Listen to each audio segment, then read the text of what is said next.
Hey guys, what's going on? Nivens here. Time for your weekly rock wind-up, the post-Thanksgiving edition, first in the month of December, and undoubtedly you know the sad news that rippled through the rock world in the overnight. I was actually awake last evening when it was announced or released or whatever, but former Stone Temple Pilots frontman Scott Wyland dead at the age of 48. He leaves behind a wife and 2 children. It's no secret Wyland battled with substance abuse. His wife is saying no drugs are involved, but even if he was stone sober, you put your body through that much torture like that man did, and I'm surprised he lasted this long. And I can tell you, I was listening to some STP last night and today, obviously, and when that album Core came out, that was one of those just kind of seminal albums from the West Coast punk scene, also known as obviously grunge. But my favorite still to this day is Wet My Bed into Cracker Man. Hell of a number, hell of a tune, hell of a performer when he was on. So It's crazy. He's gone. Staley's gone. Cobain's gone. I mean, really the only 2 guys who got left are Chris Cornell and Eddie Vedder from that whole kind of grunge era. So may he rest in peace. Moving on to, I guess, dead rock stars, if you will. Of course, half of the Fab Four not with us anymore. John Lennon will celebrate his anniversary of not really celebrate, I should say, but of course we'll recognize his passing on the 8th of this month in 1980 when he was senselessly shot. Of course, George Harrison passed away in 2001. But a brand new statue, a brand new sculpture showing up in Liverpool of the Fab Four. It was actually recreated from a photo shoot they did some 50 years ago or whatever it was. So if you ever make it over there, make sure you check it out. Well, let's move on to rocker beefs. Obviously, you guys know Nikki Sixx from 6 a.m. and Motley Crue, as well as Sully Erna, frontman for Godsmack, have been butting heads for quite some time. Sully even put it in a song, Crying Like a Bitch.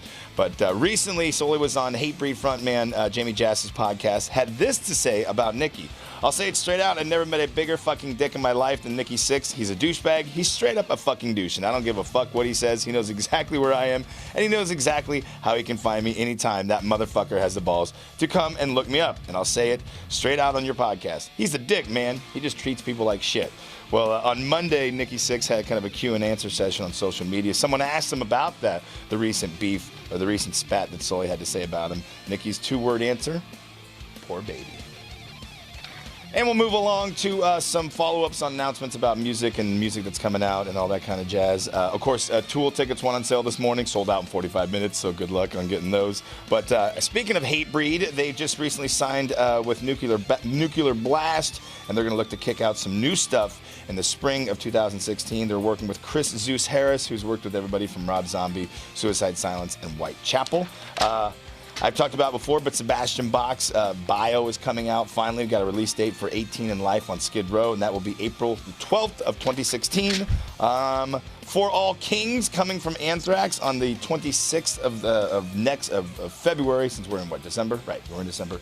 So February 26th, For All Kings will be out from Anthrax. Charlie Benedante really proud of this album, thinks it's their strongest yet. Of course, Anthrax is going to be playing with Lamb of God at the Midland also in February on the 2nd. Motorhead, not looking to kick out any new music, but they actually put their name to a premium cider called Snaggletooth.